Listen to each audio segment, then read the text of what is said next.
हाय दोस्तों, मैं मुकेश कुमार गुप्ता आप सभी लोगों का स्वागत करता हूं अपने YouTube चैनल सुपर MS 91 पे। दोस्तों, आज का हमारा टॉपिक्स है संप्रदाय। मनोविज्ञान के अंतर्गत संप्रदाय का हम अध्ययन कर रहे थे। हमारे पुराने वीडियोस में आपको पता होगा कि हमने संरचनावाद संप्रदाय की शुरुआत की थी। उसके अंतर्गत मनोवैज्ञानिक विलियम वुंड महोदय जी ने संरचनावाद संप्रदाय की शुरुआत की। इसीलिए कहा जाता है कि संप्रदाय की शुरुआत करने वाले मनोवैज्ञानिक कौन थे। उनका नाम आता है विलियम वुंड महोदय। ठीक है दोस्तों, यहां तक हम समझ लिए हैं। उसके बाद दूसरा संप्रदाय आया जिसका नाम था प्रकार्यवाद संप्रदाय या कार्यवाद संप्रदाय। दोस्तों, इस संप्रदाय को देने वाले मनोवैज्ञानिक थे विलियम जेम्स। देखते हैं प्रकार्यवाद संप्रदाय क्या था।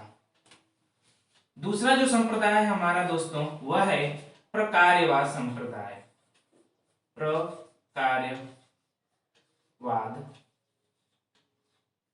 प्रकार्यवाद या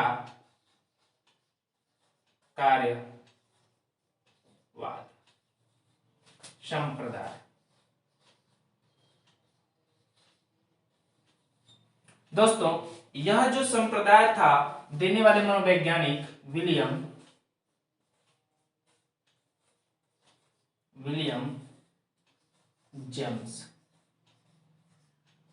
दोस्तों, यह मनोवैज्ञानिक कहाँ के थे आपको पता है? यह मनोवैज्ञानिक अमेरिका। कहाँ के थे दोस्तों? अमेरिका के मनोवैज्ञानिक। ठीक है ना? यह मनोवैज्ञानिक कहाँ के थे? अमेरिका के थे। यह मनोवैज्ञानिक अमेरिका के रहने के साथ साथ इन्होंने भी चेतना का विज्ञान कहा था मनोविज्ञान को। मनोविज्ञान को इन्होंने क्या कहा था? चेतना का विज्ञान। हमने अपनी पुरानी वीडियो में इसका अध्ययन कर लिया है। आज उसी के बारे में संप्रदाय के रूप में इन्होंने विलियम जेम्स ने उसी चेतना के विज्ञान के अंतर्गत दोस्तों इन्होंने प्रत्यक्षीकरण पे बल दिया, या कह सकते हैं प्रत्यक्षीकरण कह सकते हैं, या कह सकते हैं उसके कार्य पे कह सकते हैं, या प्रभाव पे बल दिया है। जैसे कि मानिए इन्होंने सबसे ज्यादा बल दिया है प्रत्यक्षीकरण।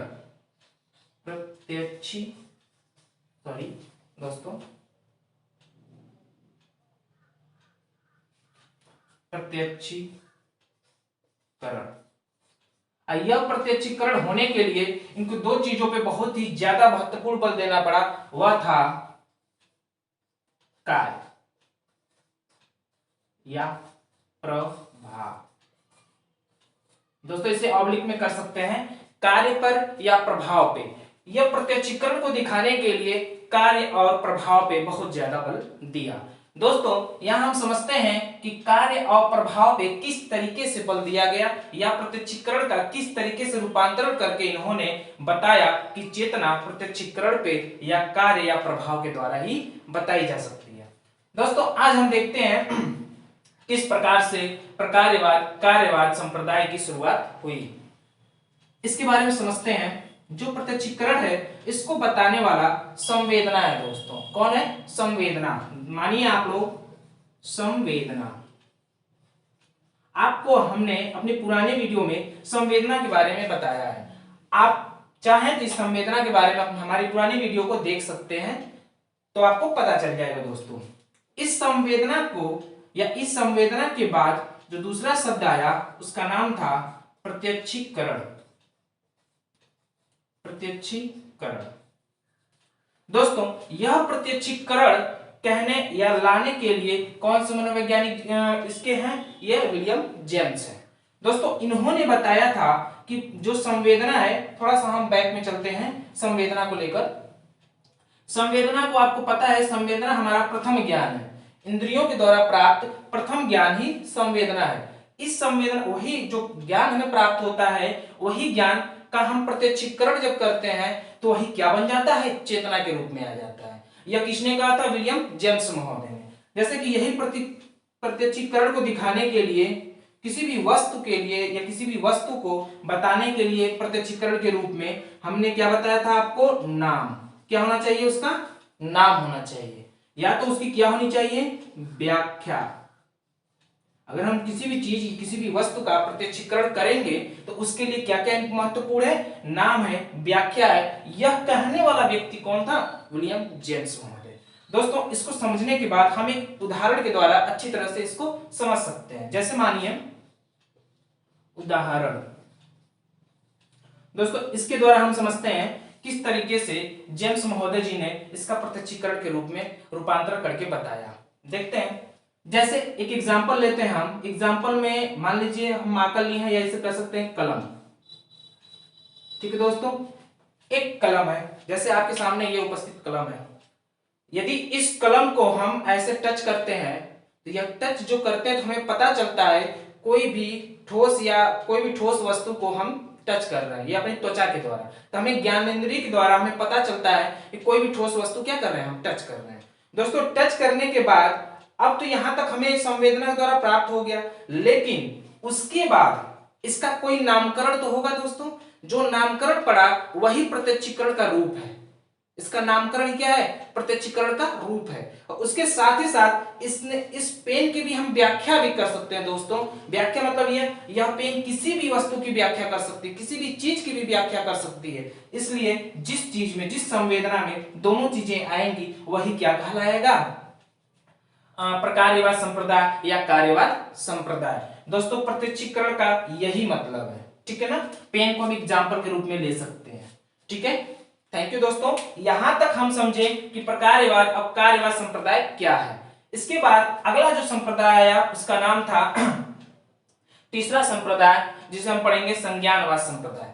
दोस्तों संज्ञानवाद संप्रदाय पे जाने से पहले थोड़ा सा हम ये समझ लें कि विलियम जेम्स महोदय के समर्थन में कुछ और मनोवैज्ञानिक आए। उन मनोवैज्ञानिकों के बारे में थोड़ा सा हम उनके नाम के बारे में जिक्र कर लें, जिससे कि आपके दिमाग में हो कि प्रकार्यवाद और कार्यवाद संप्रदाय के समर्थनकर्ता कौन से मनोवैज्ञानिक थे। तो दोस्तों कुछ मनोवैज्ञानिकों के नाम यहाँ पे हम लिख देते हैं। जैसे कि पहले जो मनोवैज्ञानिक थे उनका नाम था जॉन ड्यूवी। कौन था दोस्तों, जॉन ड्यूवी, यह मनोवैज्ञानिक थे। दूसरे मनोवैज्ञानिक जो थे दोस्तों वो थे थार्नडाइक। दोस्तों कौन से मनोवैज्ञानिक थे, थार्नडाइक, ठीक है ना। दूसरे मनोवैज्ञानिक थे थार्नडाइक। और जो तीसरे मनोवैज्ञानिक थे वह थे कैटल, मैककिन कैटल इनका नाम है, पूरा नाम है मैककिन कैटल, यहां लिख सकते हैं मैककिन, इनका पूरा नाम है मैककिन कैटल। दोस्तों अगले जो मनोवैज्ञानिक आए उनका नाम था एंजिल। दोस्तों अब ध्यान रखिएगा, ये मनोवैज्ञानिक जो थे इनके समर्थन में आए विलियम जेम्स के, और कहा हाँ जो चेतना है वो प्रकार्यवाद या कार्यवाद संप्रदाय पे बल देता है। ठीक है दोस्तों, यहां तक हम समझ गए। अब देखते हैं कि अगला जो संप्रदाय आया वह संप्रदाय किसका था। ठीक है दोस्तों, तो उसके बारे में भी जिक्र कर लेते हैं हम।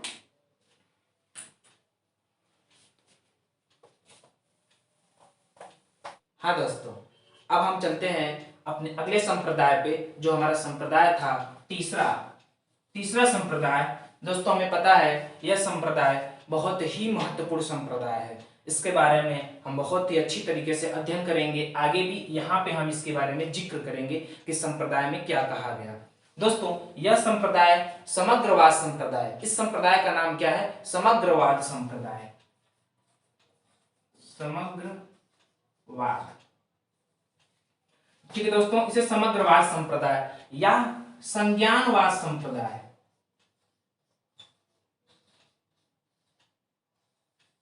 या संज्ञानवाद संप्रदाय। ठीक है दोस्तों, संप्रदाय,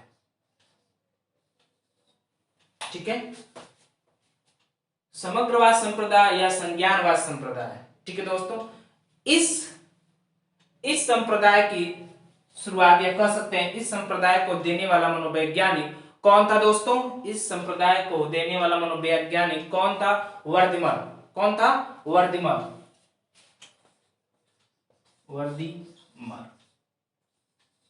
यह जो मनोवैज्ञानिक थे वर्दिमर, इन्होंने ही समग्रवाद या संज्ञानवाद संप्रदाय को बताया। ठीक है दोस्तों, इसी को ही बताया। इसमें कुछ और मनोवैज्ञानिक है जिन्होंने इनका समर्थन किया। कुछ और मनोवैज्ञानिक आए जिन्होंने इनका समर्थन किया। तो दोस्तों इनके समर्थन करने से पहले हम ये समझ लें कि समग्रवाद संप्रदाय या संज्ञानवाद संप्रदाय क्या है। दोस्तों समग्रवाद संप्रदाय या संज्ञानवाद संप्रदाय को हम एक शब्द में, अंग्रेजी शब्द में इसे गेस्टाल्टवाद संप्रदाय भी कहते हैं। क्या कह सकते हैं? गेस्टाल्टवाद, गेस्टाल्टवाद संप्रदाय। ठीक है दोस्तों, यह जो गेस्टाल्टवाद संप्रदाय है यह अंग्रेजी शब्द है दोस्तों। अंग्रेजी में इन्हें गेस्टाल्टवाद संप्रदाय के रूप में बोला जाने लगा। यह गेस्टाल्टवाद संप्रदाय जो है यह भी देने वाला, कह सकते हैं इन तीनों नामकरण को जो दिया गया है वो वर्दिमर द्वारा दिया गया है। यह कहां के थे दोस्तों? आप लोग जान लीजिएगा, यह जर्मनी के थे। कहां के थे? जर्मनी के थे। कहां के थे दोस्तों? यह जर्मनी के थे। और वर्दिमर जी जब इस संप्रदाय को लाए तो उस समय क्या चल रहा था? उस समय 1912 ईस्वी में, लगभग 1912 ईस्वी में गेस्टाल्टवाद संप्रदाय की शुरुआत हुई। और इस शुरुआत को देने वाला मनोवैज्ञानिक कौन था? वर्दिमर था।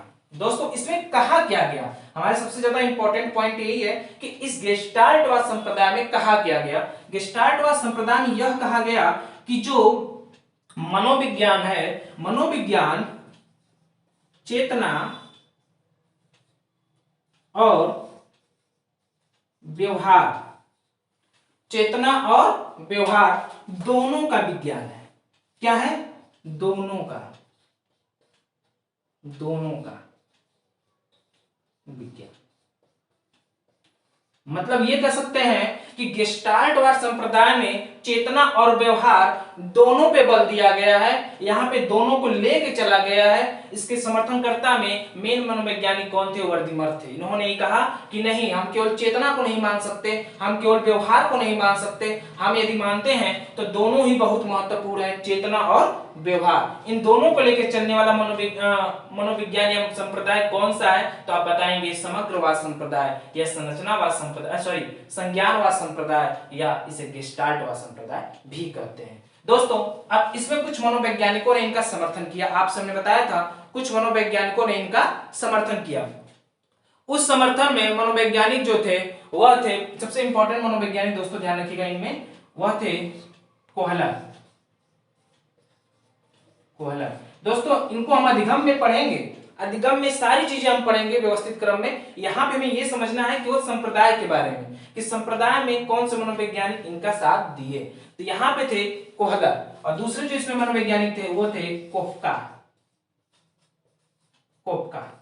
ठीक दोस्तों, ये बहुत ही महत्वपूर्ण मनोवैज्ञानिक दोनों थे, जिन्होंने, इन दोनों मनोवैज्ञानिकों ने किसको दिया? वर्दिमर का साथ दिया। वर्दिमर का साथ दिया जिसके कारण से उस समय गेस्टाल्टवाद संप्रदाय की शुरुआत हुई। दोस्तों बहुत ही महत्वपूर्ण वैज्ञानिकों में वर्दिमर महोदय माने जाते हैं, क्योंकि गेस्टाल्टवाद संप्रदाय आगे चल के हम अधिगम में अपना एक बहुत महत्वपूर्ण भूमिका निभाता है, जिसके कारण इसका अध्ययन करना ही बहुत ही महत्वपूर्ण है। आप इसे ध्यान में रखिएगा। दोस्तों अब हम चलते हैं, इसको समझने के बाद इतना हम समझ चुके, अब हमें यह जानना है कि आगे का जो संप्रदाय आएगा वह दोस्तों हमारा व्यवहार का संप्रदाय होगा। उसके बाद में हम अगले अपने वीडियो में इसका अध्ययन करेंगे। दोस्तों यदि आप लोगों को हमारा वीडियो अच्छा लग रहा हो तो कृपया इसे लाइक और सब्सक्राइब कीजिए, जिससे कि हमें प्रोत्साहन हो और जिससे कि हम वीडियो को लगातार बनाते रहें। धन्यवाद दोस्तों।